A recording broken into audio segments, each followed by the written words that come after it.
Bab 126, Tuduhan Daniel, kerjasama dan dendam adalah hal yang berbeda. Dan dua hal itu tidak bertentangan. Hito mengerti apa yang dimaksud Kejia dan mengacungkan jempol. Baby kamu emang pintar. Kejia tersenyum. Oke, ayo kita temui manajer-manajer itu. Oke, Hito mengangguk dan berdiri. 2 jam kemudian Kejia dan Hito sudah selesai bicara dengan beberapa manajer. Alex mau bekerja sama dengan niat untuk menebus kesalahan dan syarat kerjasama ini semuanya menguntungkan Kejia. Tentu saja Kejia dan para manajer sudah menandatangani kontrak kerjasama. Setelah asisten Tama mendapatkan informasi itu, dia langsung memberitahu Alex. Alex mengerutkan kening. Ya, Kejia menerima kerjasama itu. Sepertinya dia sudah menyerah soal kasus Suni mendorongnya dari tangga. Memikirkan ini, Alex merasa tertekan. Oh, ya, dia menatap asisten Tama. Soal Kejia, ada informasi soal siapa ayah dari anaknya. Asisten Tama menggelengkan kepala. Tidak, seolah-olah Nona Winnie tidak tahu kalau dirinya hamil dan belum kasih tahu siapapun, termasuk Tuan Caesar. Jadi dia sudah mengatur beberapa orang untuk tahu siapa ayah di rahim Nona Winnie. Alex mengerucutkan bibirnya. Asisten Tama melihat ekspresinya. Tuan Carson, kenapa kita tidak kasih tahu Tuan Caesar dan minta dia tanya pada Nona Winnie? Mungkin saja Nona Winnie mau mengatakannya. Alex tertegun dan seperti tergerak oleh ide ini. Tapi akhirnya dia melambaikan tangan dan menolak. Tidak, kita tunggu saja. Ya, asisten Tama berhenti bicara. Di sisi lain, di kantor grup Sky. Berita kalau Kejia sudah mengambil kerjasama dengan beberapa cabang perusahaan grup Carson sudah menyebar. Ada yang merasa senang dan khawatir. Di kantor Presdir, Daniel berkata dengan sangat muram, kamu sudah periksa kenapa Kejia bisa dapat kerjasama dengan grup Carson? Sekretaris yang ada di depannya menjawab dengan hati-hati. Maaf Presdir Elias, tapi aku belum tahu. Sepertinya ini masalah pribadi antara wakil Presdir Winnie dan Presdir Carson, jadi agak sulit untuk mencari tahu. Urusan pribadi. Daniel menyipitkan matanya. Seorang direktur di samping memberanikan diri untuk menebak mungkin mereka masih saling suka dan itu sebabnya. Ekspresi Daniel terlihat muram. Kalau karena itu maka mungkin Kejia dapatkan kerja sama energi baru. Untuk sesaat dia merasa sangat marah. Jika Kejia benar-benar bisa mendapatkan kerja sama energi baru, maka Daniel benar-benar harus menyerahkan setengah haknya sebagai presdir. Memikirkan ini, Daniel mengepalkan tangannya dan memberi perintah pada sekretaris dengan nada suram, pergilah dan cari tahu diam-diam apa hal spesial yang terjadi antara Kejia dan Alex, kalau ada segera kirimkan ke keluarga Okano. Tuan Elias, kamu ingin gunakan keluarga Okano untuk menekan Kejia? Direktur bertanya dan terlihat penasaran. Daniel menghela nafas. Karena Tuan Carson dukung Kejia, maka mungkin saja Kejia bisa memenangkan taruhan itu dan untuk menghalanginya menang, kita cuma bisa buat keluarga Okano turun tangan. Itu benar. Direktur mengangguk. Sekarang putri keluarga Okano adalah tunangan Tuan Carson dan kalau dia benar-benar punya sesuatu dengan Kejia, aku yakin keluarga Okano tidak akan diam dan pada akhirnya Kejia tidak bisa dapatkan kerja sama energi baru. Ya, Daniel mengetuk mejanya dan terpancar kesombongan dari matanya. Pada saat ini, ada ketukan di ruangan. Daniel mengerutkan kening dengan kesal, masuk. Pintu didorong terbuka dan sekretaris Kang berdiri di depan pintu. Tuan Elias, Nona Winnie minta kamu untuk pergi ke ruang rapat. Rapat, Daniel mengerutkan kening. Rapat apa? Tentang kerjasama yang baru saja Nona Winnie dapatkan. Jawab sekretaris Kang. Ekspresi Daniel suram dan berkata dengan dingin, oh, aku akan ke sana. Kalau gitu aku akan pergi beritahu Nona Winnie. Sekretaris Kang menutup pintu dan pergi. 10 menit kemudian, Daniel membawa direktur ke ruang rapat. Begitu dia berjalan masuk, dia melihat Kejia dan Hito. Kejia sedikit mengangguk. Presdir Elias, selamat wakil Presdir Winnie. Kamu hebat. bisa dapatkan beberapa kerja sama lagi, Daniel berkata dengan tidak tulus. Kejia tersenyum dan menjawab, "Ah, Presdir Elias terlalu memujiku." "Ah tidak, aku bilang fakta kok.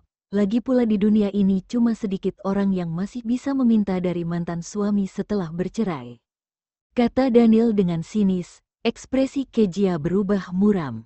Hito bahkan mengepalkan tangannya. "Hei pria tua, bilang apa kamu?" Hito, Kejia meraih ingannya dan menyuruhnya untuk tidak bertindak gegabah. Daniel takut Hito akan memukulnya tapi menjadi tenang lagi ketika melihat Kejia menghentikannya dan berkata dengan sinis, "Dan Tuan Caesar juga diam saja saat melihat pacarmu masih berhubungan dengan mantan suami. Kamu sangat murah hati." "Kamu, Hito, Kejia tidak bisa menahannya dengan satu tangan dan memegangnya dengan dua tangan, menggelengkan kepala padanya. "Jangan gegabah, baby, kamu dengarkan dia bilang apa?" Hito memelototi Daniel dengan marah. "Aku tahu, tapi memukulnya bukanlah solusi." Mengatakan itu, Kejia melepaskannya, maju selangkah untuk berdiri di depan Daniel dan menatapnya dengan dingin. "Presdir Elias, menurutmu aku dapat kerja sama ini karena mendekati Alex?" "Oh, jadi bukan. Apalagi kamu dapat beberapa kerja sama sekaligus dan kalau bukan karena Tuan Carson, mana mungkin bisa terjadi? Aku bahkan merasa takut karena kamu juga bisa dapatkan kerja sama energi baru." Daniel mencibirnya. Kejia mengepalkan tangannya dengan erat dan menatapnya tanpa ekspresi. "Oh, jadi begini cara Presdir Elias menilai aku. Semua orang juga tahu kalau kamu melakukan sesuatu untuk memenangkan kerja sama ini. Tapi caramu sangat memalukan dan apakah kamu sudah berpikir kalau ulahmu ini bisa buat konflik antara Sky dan Marriott?" Daniel menatapnya dengan dingin. Kejia mendengus dingin. "Kamu tidak perlu khawatir soal konflik grup Sky dan grup Marriott. Kerjasama ini juga kompensasi Alex atas kesalahan Suni. Menurutmu keluarga Okano tidak tahu?" Mendengar ini Daniel terkejut. "Apa maksudmu?" Kejia meliriknya dengan dingin dan tidak menjawab, membuka pintu ruang rapat dan berjalan masuk. Hito melewati Daniel dan berkata, "Kamu bahkan tidak tahu gimana caranya memenangkan kerjasama ini. Tapi kamu menuduh Kejia lakukan cara yang memalukan. Tapi kamu tahu kalau itu berbeda dari apa yang kamu pikirkan." Kamu pasti malu, kan? Setelah mengucapkan itu, dia mengabaikan Daniel dan memasuki ruang rapat. Daniel berdiri sendirian dan sangat marah. Rapat berlangsung cukup lama karena membahas beberapa kerjasama. Kerjasama ini melibatkan semua industri grup Sky sehingga semua orang mendiskusikan kembalinya industri dengan sangat serius. Akhirnya saat hari semakin gelap, rencana memulai kembali semua industri mulai disusun. Begitu dana dari beberapa cabang grup Carson masuk, industri grup Sky akan bisa hidup kembali. Dan grup Sky akan benar-benar bebas dari ancaman bangkrut dan mulai menjadi perusahaan yang stabil. Meskipun Kejia merasa jijik dengan tindakan Alex untuk melindungi Suni, tapi kali ini dia harus mengakui kalau Alex memang membantu grup Sky. Tapi tetap saja Kejia tidak akan membiarkan masalah ini. Bab 127, Rencana Sam. Akhir pekan, Kejia dan Hito datang ke arena pacuan kuda milik Tuan Chen atas desakan Nyonya Caesar. Lapangannya sangat luas dan hampir seluas 8 atau 9 lapangan sepak bola dan di sisi lain ada lapangan golf, di belakang lapangan golf ada villa untuk menginap. Di belakang villa ada gunung dengan ketinggian 700 atau 800 meter, dan katanya di puncak gunung adalah tempat terbaik untuk melihat bintang dan matahari terbit. Sepanjang jalan Hito terus mengoceh dan merencanakan apa yang akan mereka lakukan 2 hari ke depan dengan sangat bersemangat. Di sisi lain Kejia duduk di kursi penumpang dan wajahnya agak pucat. Hito memperhatikannya dan bertanya dengan perhatian, "Baby, kamu kenapa? Wajahmu sangat pucat. Kamu sakit?" "Iya, agak sedikit sesak dan sepertinya karena mabuk perjalanan." Kejia menyandarkan kepalanya ke jendela mobil, memejamkan mata dan menjawab dengan lemah. Hito mengerutkan kening dengan curiga. "Kamu mabuk perjalanan? Aku kira kamu tidak mabuk kalau naik mobil." Kejia menoleh dan melihat kebingungan dari wajah Hito. Memang benar kalau dia tidak mabuk perjalanan. Tapi sekarang dia sedang hamil dan ada banyak bau yang tidak bisa dia cium, contohnya bau mesin dan membuatnya mual. Tapi Kejia tidak bisa mengatakan itu. Gak apa-apa kok, mungkin aku lagi masuk angin. Kejia berkata sambil menggigit bibir bawahnya. Hito percaya dan mengangguk. Iya, akhir-akhir ini suhunya dingin dan mudah masuk angin. Saat kita tiba di villa nanti, aku akan panggil dokter untuk periksa kamu. Tidak perlu, Kejia langsung menolak. Aku akan istirahat dan sudah bawa obat. Dia takut Hito tidak percaya dan menepuk tasnya. Hito melihat Kejia sudah menyiapkan obat dan tidak bicara lagi. Tak lama kemudian mereka tiba di villa. Hito memarkir mobil di depan villa dan berjalan ke bagasi untuk mengambil barang. Kejia juga datang untuk membantu. Tepat ketika dia hendak mengambil kopernya, Hito menghentikannya. Biar aku saja, kamu sedang tidak enak badan, pergilah ke kamarmu untuk istirahat. Tuan Chen bilang kamar di lantai 2 sudah dipesan dan kita di lantai 3. Oke, Kejia tidak menolak, mengangguk dan berjalan menuju villa. Sekarang dia sangat pusing dan ingin berbaring. Setelah Kejia pergi, Hito membawa barang bawaan sendirian. Untung saja barang bawaan tidak banyak dan hanya ada 2 koper sehingga bisa membawanya sekaligus. Ada 5 kamar di lantai 3 dan Hito memilih kamar yang ada di depan Kejia. Setelah menaruh kopernya, dia pergi ke balkon untuk menelepon ibunya. Pada saat yang sama ada Maybach hitam melaju kejauhan dan berhenti di depan villa. Pintu terbuka, Alex turun dari mobil, mengitari bagian depan mobil dan membuka pintu penumpang. Sunny membungkuk dan keluar, melihat sekeliling dan berkata dengan terkejut, "Wow, udaranya sangat segar." Alex setuju, "Iya benar, Alex, sepertinya kita datang ke tempat yang tepat." Sunny memeluk ingannya dengan senang. Alex menepuk tangannya, "Lepaskan dulu Sunny, aku harus ambil barang bawaan." "Oh oke." Sunny dengan patuh melepaskan tangannya. Alex berjalan menuju bagasi. Sunny mengikuti di belakangnya. Setelah sampai di depan bagasi, dia melihat mobil Mercedes di sampingnya dan menarik lengan baju Alex. Petik terbalik Alex, mobil itu milik pasangan lain, seharusnya iya. Alex melirik lalu mengalihkan pandangannya. Sunny cemberut dan merasa kesal. Awalnya aku cuma mau habiskan waktu berdua denganmu dan tidak menyangka kalau gagal. Mereka adalah anak dari teman Tuan Chen dan Tuan Chen harus melakukan ini. Dia bilang pasangan itu tinggal di lantai 3 dan tidak akan ganggu kita. Alex mengusap rambutnya. Sunny meraih tangannya dan berkata, "Aku gak maksud gitu kok, cuma agak mengeluh. Aku tahu. Tahun depan kita akan tunangan dan gimana kalau aku bawa kamu ke luar negeri?" "Hanya kita berdua." Alex menatap Sunny dengan lembut. Sunny mengangguk dengan mata berbinar. Iya, saat sedang bicara, terdengar suara mesin mobil. Alex dan Sunny sama-sama menoleh untuk melihat. Terlihat ada mobil lain datang dari kejauhan dan berhenti di samping mereka. Sunny mengerutkan kening. "Alex, bukannya kamu bilang cuma ada satu pasang? Kenapa ada mobil lain dan sepertinya ada banyak orang di dalamnya?" Alex menyipitkan matanya. "Aku juga tidak tahu." "Kalau gitu bisakah kamu tanya pada Tuan Chen, apakah dia membiarkan orang lain lagi?" Sunny menyarankan.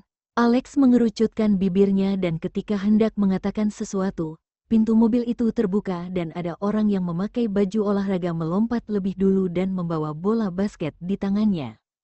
Saat melihat orang itu, mata Sunny terbelalak. "Michael?" Alex juga sedikit terkejut. "Kenapa kalian ada di sini?"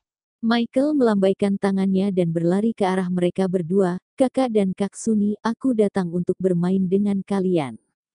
"Bermain dengan kami?" Sunny berkata sambil memaksakan senyum. Siapa juga yang peduli dengan kedatangan Michael? Alex tidak menyadari ekspresi Sunny, mengerutkan kening dan menatap Michael. "Kok kamu tahu kami ada di sini?" Padahal dia hanya bilang akan mengajak Sunny pergi keluar untuk bersantai. tapi tidak mengatakan kemana mereka akan pergi. Aku yang kasih tahu dia, saat ini ada orang lain di belakangnya. Sam berjalan sambil tersenyum dan ada seseorang yang mengikutinya.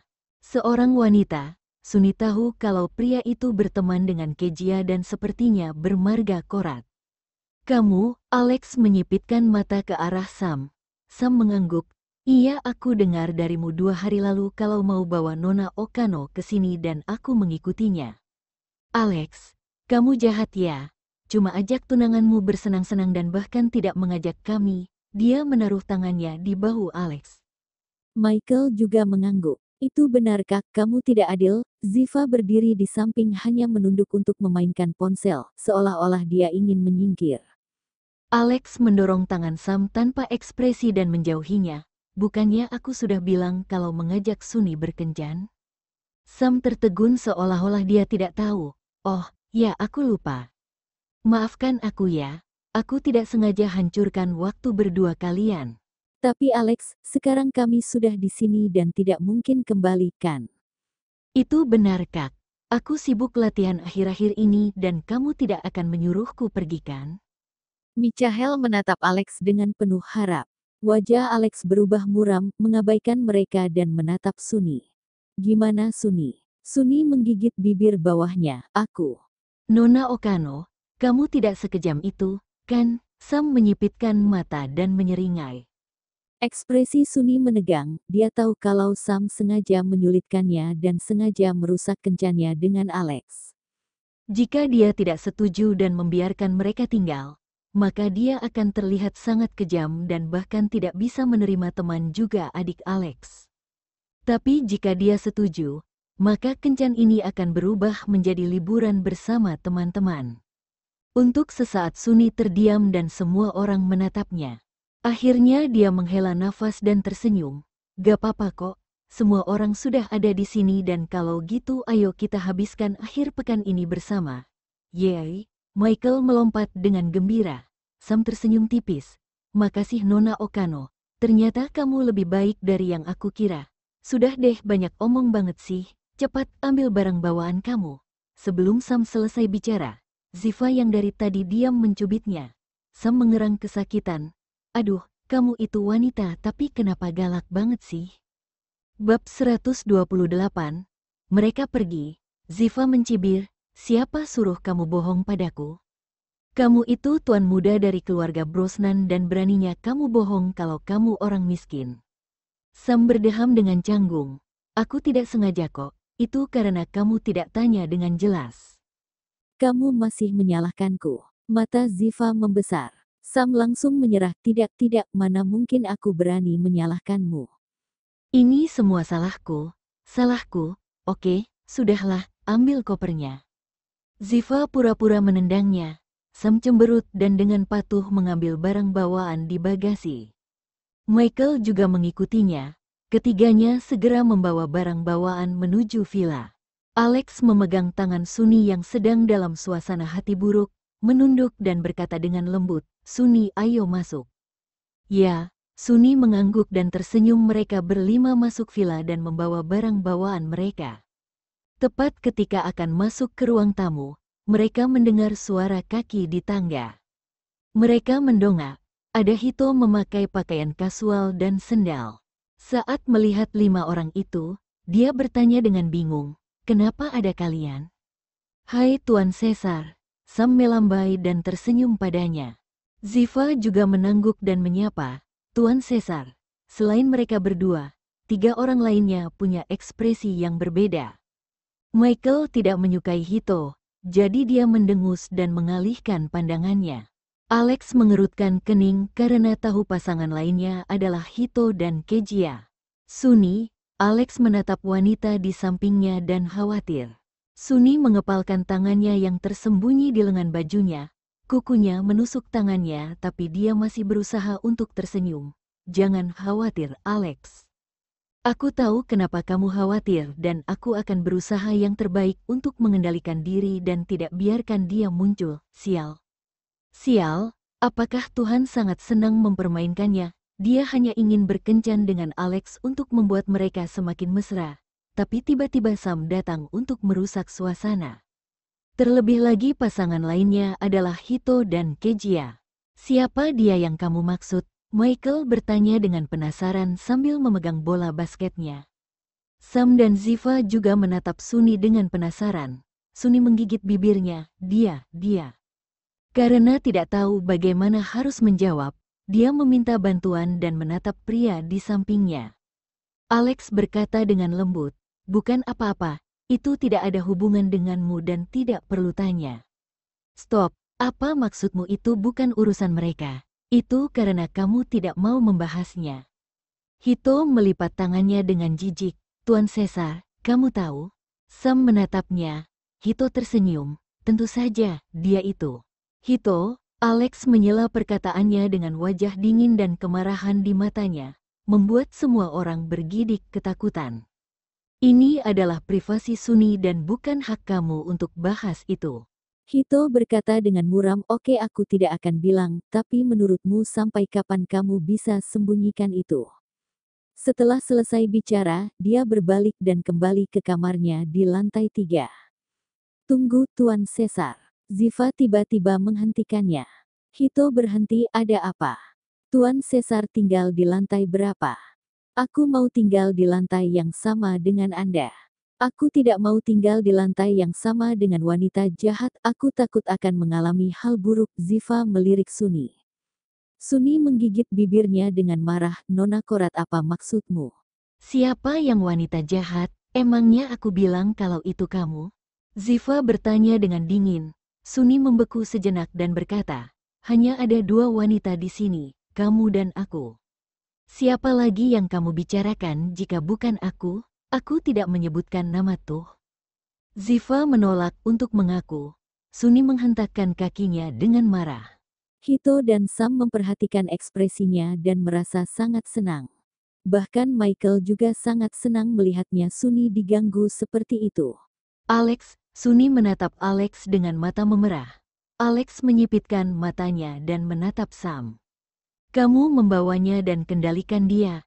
Kalau dia berani lagi gertak Suni seperti ini, jangan salahkan aku kalau bersikap kasar. Sam mengangkat bahu dan bicara pada Ziva, pura-pura tidak berdaya.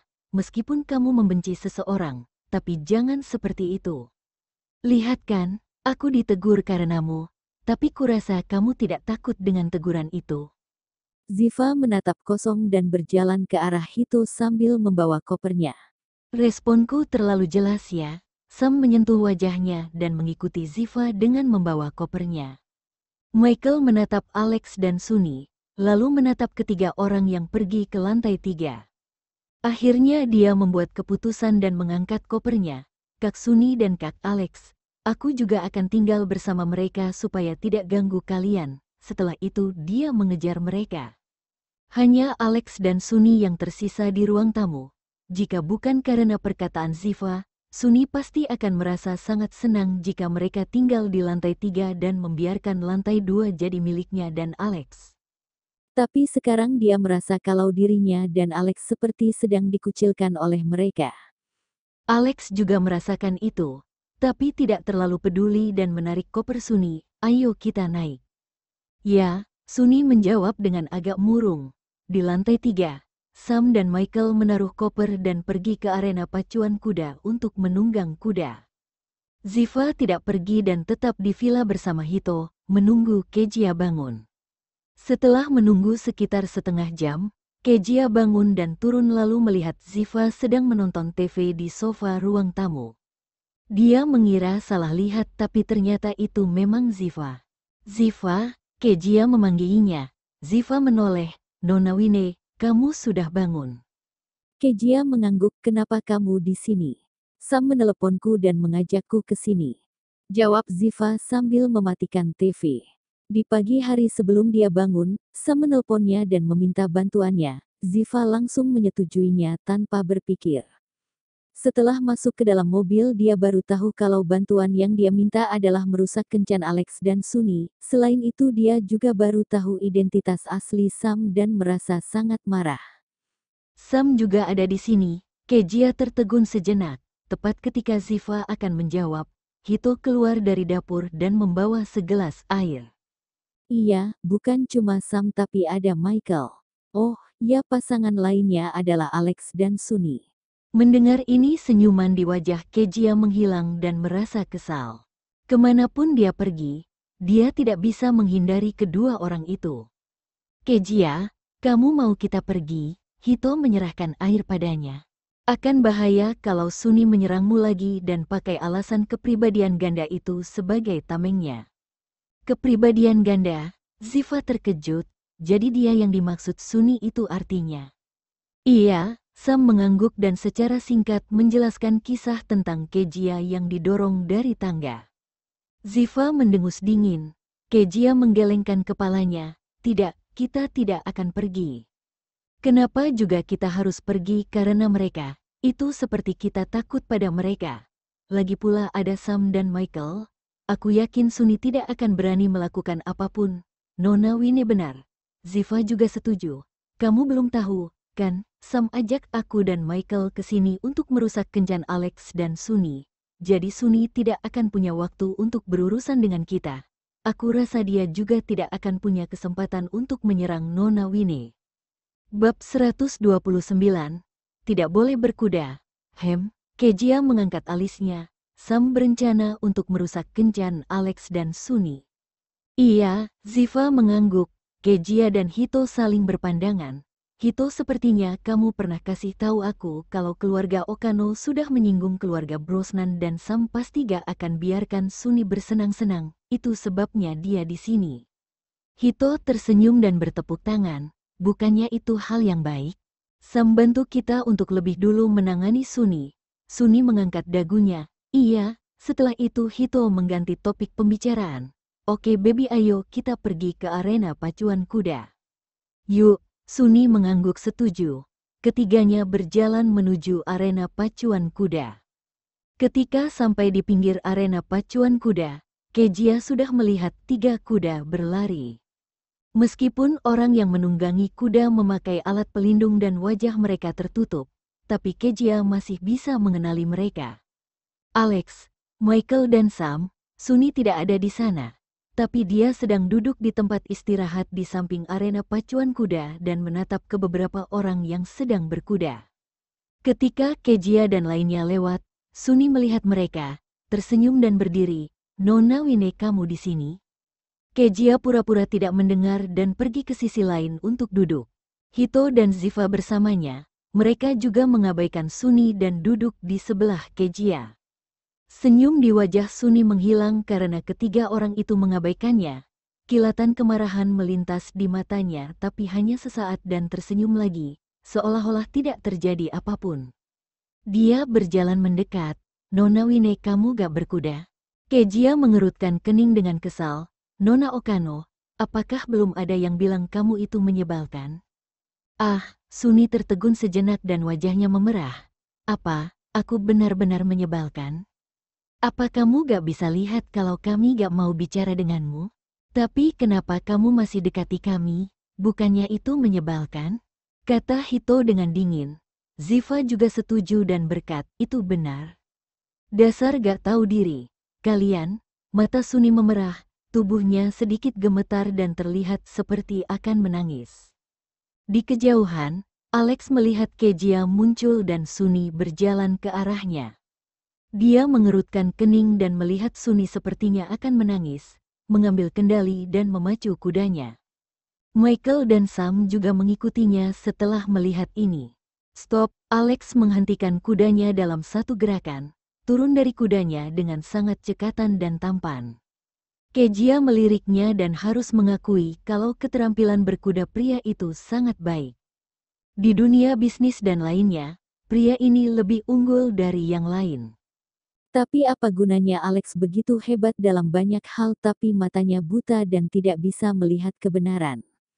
Memikirkan ini, Kejia mengalihkan pandangannya. Sunny.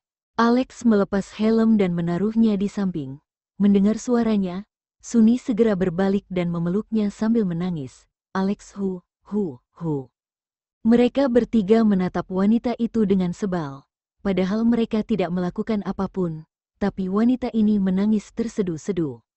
Mungkin orang yang tidak tahu mengira orang tua Suni meninggal. Ada apa? Sam mendekat dan bertanya di atas kudanya. Michael tidak bertanya karena Sam sudah lebih dulu bertanya. Dia bahkan tidak menatap Suni dan menatap Kejia dengan mata berbinar. Halo Kak Kejia. Kejia meliriknya sekilas tapi tidak menjawab. Mata berbinar Michael langsung menghilang.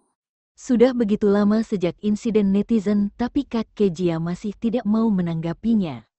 Suni, ada apa? Alex menepuk punggungnya dan bertanya. Suni menggelengkan kepala dan terisak, gak kok, gak papa, itu bukan salah Nona Wine dan yang lainnya, ini aku. Tunggu dulu. Ziva tersenyum, Nona Okano, apa maksudmu bukan salah Nona Wine? Maksudnya, kamu mau bilang pada semua orang kalau kamu menangis karena kami lakukan sesuatu padamu, kan? Gak kok, Suni langsung melambaikan tangannya. Ziva memutar matanya, aku gak, siapa yang akan percaya? Alex selalu bodoh dan gak tahu maksudmu, tapi bukan berarti kita bodoh dan gak mengerti arti perkataanmu itu. Ekspresi Alex berubah muram, dirinya bodoh, Pev. Kejia tidak bisa menahan tawa. Ketika dia tertawa, Sam, Hito dan Michael juga ikut tertawa. Kakak, kamu bodoh, kata Michael sambil tertawa dan memegangi perutnya. Alex menatapnya dengan dingin. Michael langsung ketakutan dan berhenti tertawa. Kak, maaf, Michael langsung menutup mulutnya. Baru saat itu Alex berhenti menatapnya dan melihat Suni yang ada di pelukannya. Suni ceritakan dengan jujur. Apa yang terjadi? Sudahlah Tuan Carson, jangan tanya dia. Dia pasti akan bilang aku tidak dan bukan salah kami. Lebih baik aku yang jelaskan. Hito berdiri dan menjelaskan apa yang baru saja terjadi. Setelah mendengarkan, Sam memegang dagunya. Aku rasa Tuan Caesar dan yang lainnya benar kok. Mereka gak suka Nona Okano dan dia tetap mendekati mereka. Menangis karena dikatai gak tahu diri dan mereka bilang yang sebenarnya. Maaf Nona Okano, tapi kamu terlalu mudah terluka dan cengeng. Michael tidak berani berkomentar tapi dalam hati dia setuju. Lagi pula itu memang kesalahan Suni. Alex menghela nafas lelah, memeluk Suni, menatap Kejia dan berkata, ini memang salah Suni dan aku mewakilinya minta maaf pada kalian. Mata Suni melebar, Alex. Alex meremas bahunya dan memberi isyarat padanya untuk tidak bicara. Kejia menopang dagunya, tersenyum dan menatap mereka berdua. Tuan Carson semakin jago meminta maaf dan buat aku jadi gak tega. Oke, karena kamu minta maaf dengan tulus, jadi aku terima kasih. Tentu saja Alex mengerti Kejia sedang menyindirkan karena sering meminta maaf demi Suni, tapi dia tidak peduli dan hanya menjawab dengan dua kata. Alex, Suni menatap Alex dengan mata memerah. Maaf, aku merepotkanmu lagi. Alex menyeka air mata dari sudut matanya. Sudah gak apa-apa. Mulai sekarang jauhi mereka. Pergilah dan cuci mukamu. Ya, Suni mengangguk, berbalik dan menuju kamar mandi. Cih, gak penting banget sih. Ayo berkuda. Sam meregangkan punggungnya. Michael juga mengangguk. Kak Sam gimana berlomba dan lihat siapa yang lebih dulu selesai satu putaran? Ide yang bagus. Sam menatapnya dengan mata berbinar. Hito dan Ziva juga ingin mencoba. Aku juga ikut. Ziva mengangkat tangannya. Hito menatap Kejia, Baby bukannya kamu mau berkuda? Ayo ikut. Saat Kejia hendak menjawab, tiba-tiba Alex berkata, jangan. Dia tidak bisa berkuda, dia hamil dan kalau berkuda, akan rentan terjadi sesuatu. Semua orang langsung terdiam dan menatap Alex dengan heran. Kenapa Baby gak boleh berkuda? Hito menatap Alex dengan marah. Ini bukan urusanmu dan kamu masih gak izinkan dia berkuda. Itu benar. Ziva juga menatap marah ke arah Alex. Michael dan Sam juga merasa kalau pria itu sudah keterlaluan. Tapi Kejia menyadari sesuatu dan tertegun. Alex melarangnya untuk berkuda bukan karena dia tidak bisa berkuda, tapi karena alasan lain. Kejia berpikir, menatapnya. Tuan Carson, kasih aku alasan kenapa aku gak bisa berkuda. Dia perlu tahu kenapa Alex menghentikannya. Bab 130, mengajarinya berkuda. Entah kenapa Alex merasa sedikit takut saat melihat tatapan dingin Kejia. Seolah takut Kejia menyadari sesuatu, dia berkata sambil mengalihkan pandangannya, "Wajahmu pucat banget dan gak cocok berkuda." Ketika semua orang mendengar perkataannya, mereka langsung menatap wajah Kejia. Hito berkata, "Baby, wajahmu memang agak pucat, kamu masih mabuk perjalanan?" Kejia menyentuh wajahnya, "Beneran pucat, lumayan," jawab Ziva. Kejia tersenyum, "Gak apa-apa kok, aku tetap bisa berkuda." Mendengar ini, Alex mengerutkan kening dan sangat kesal. Wanita ini benar-benar tidak waspada dengan kehamilannya. Mana yang lebih penting, bayi di dalam kandungannya atau berkuda? Tepat ketika Alex sudah tidak bisa menahan diri dan ingin menghentikan Kejia, Hito berbicara. Baby, kenapa gak kembali dan istirahat? Kamu masih bisa berkuda lain kali kan? Akan jadi masalah kalau kamu belum sehat. Alex sedikit mengangguk dan berpikir kalau tindakan Hito kali ini benar, dan dia tidak lagi patuh pada Kejia.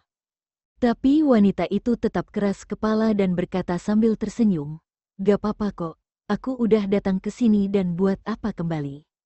Jangan khawatir, aku akan berkuda pelan-pelan dan gak berlari." Baiklah, Hito setuju karena merasa itu ide yang baik, kemudian menarik Kejia untuk memilih seekor kuda. Alex menoleh ke arah mereka, ekspresinya berubah muram dan menakutkan. Barusan dia berpikir kalau Hito sudah melakukan tindakan yang bagus, tapi setelah itu pria itu bertindak bodoh lagi. Pria tanpa pendirian seperti itu, apa yang sebenarnya Kejia lihat darinya?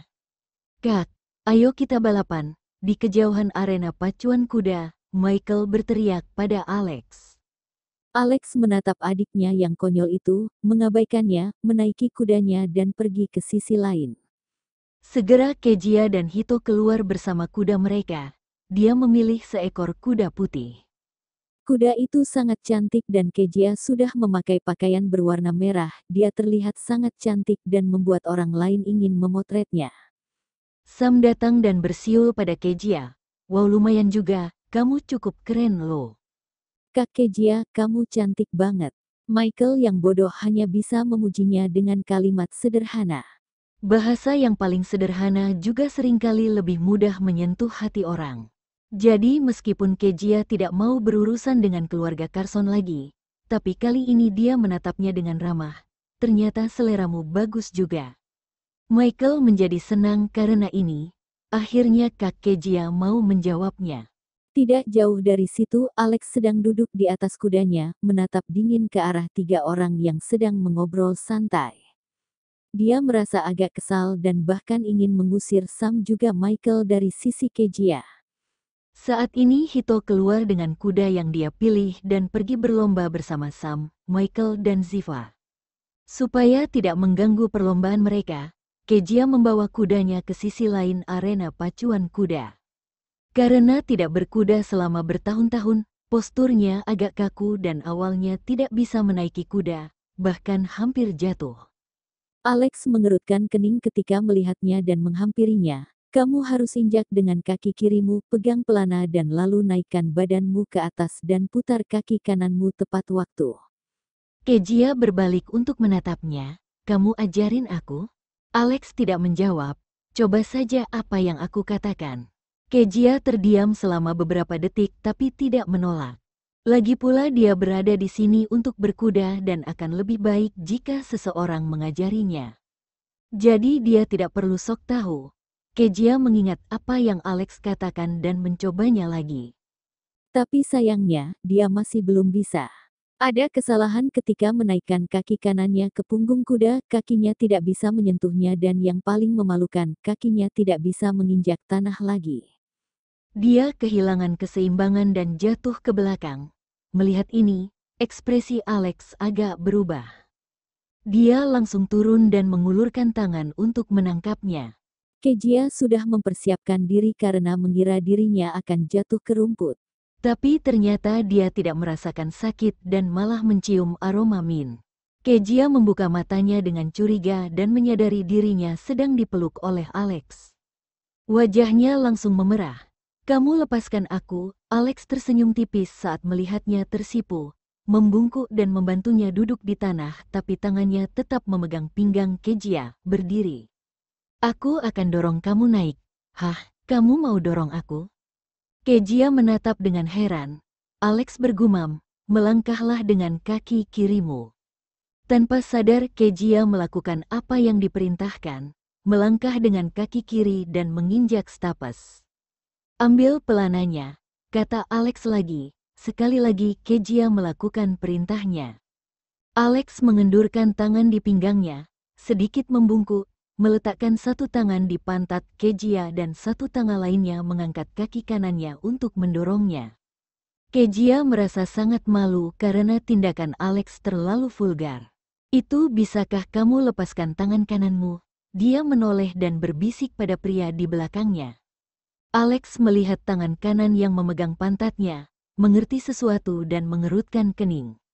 Sejujurnya dia hanya ingin membantunya naik ke atas kuda dan tidak menyadari kesalahan tangannya.